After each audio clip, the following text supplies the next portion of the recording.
Hi there, and welcome to another exciting installment of God Bless America. Why do I do this show? Well, there's a simple reason. I want to reach the Obama voter, or as the media calls them, the low information voter.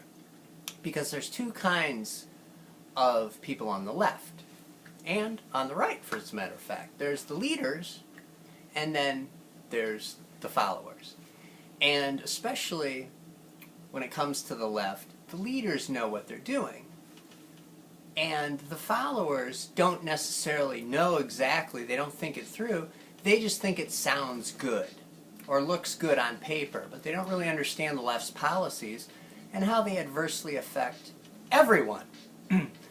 Now, I talk often on this show about market Leninism, which is the left is always bagging on market capitalism, how the market can't fix problems, government has to be the fix, and how the evil 1% are really the bad guys and we got to get them. Well, it seems ironic, but the Dow Jones hit a record high again this week. Over and over and over again. The stock market is going crazy. The 1%ers are making a fortune. And you would think, with the bad economy and the way the middle and low class are struggling, you would think that's odd, because Obama is on the side of the working man. He's on the side of the struggling. He's out to get those evil 1%ers. How could this be that the stock market is through the roof? Well, let me tell you. Over the years, the socialists have learned, the leaders have learned, that socialist policies always lead to a horrific economy. And they've learned that from history. Soviet Union collapsed. Cambodia collapsed.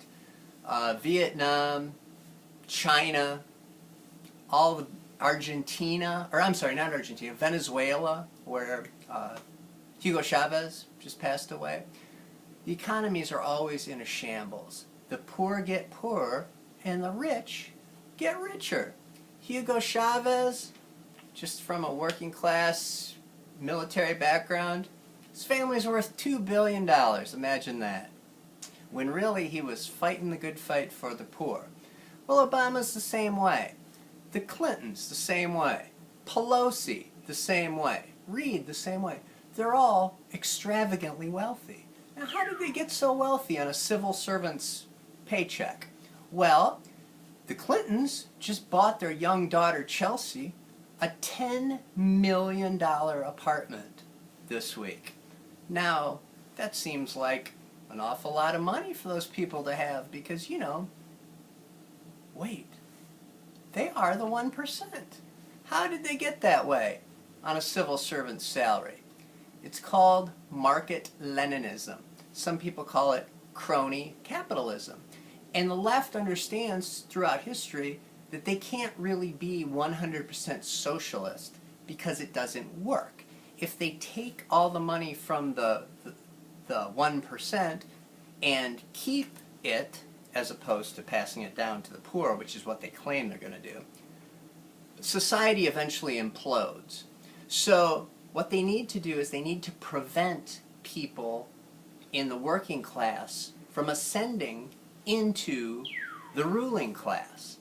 And so they do that through taxation. They say, we're going to get those evil 1%. Well, the 1% already have the money. And the tax laws that they pass just keep people poor, as opposed to harming the already wealthy. And then the left uses the wealth of the 1%, their crony capitalist buddies, to further the leftist agenda. Guys like Bill Gates, all of a sudden, after Clinton sues him and has a Justice Department investigation into Microsoft's monopoly, all of a sudden, Bill Gates is saying, Obama needs more power. Imagine that. So that's how market Leninists work. They say they're going after the 1%. Meanwhile, the 1%'s making a fortune, and you and me are suckers. Thanks for joining me on God Bless America. If you want to reach out to me, it's marketleninism@gmail.com. LENINISM. Thanks a lot. Stay classy, Internet.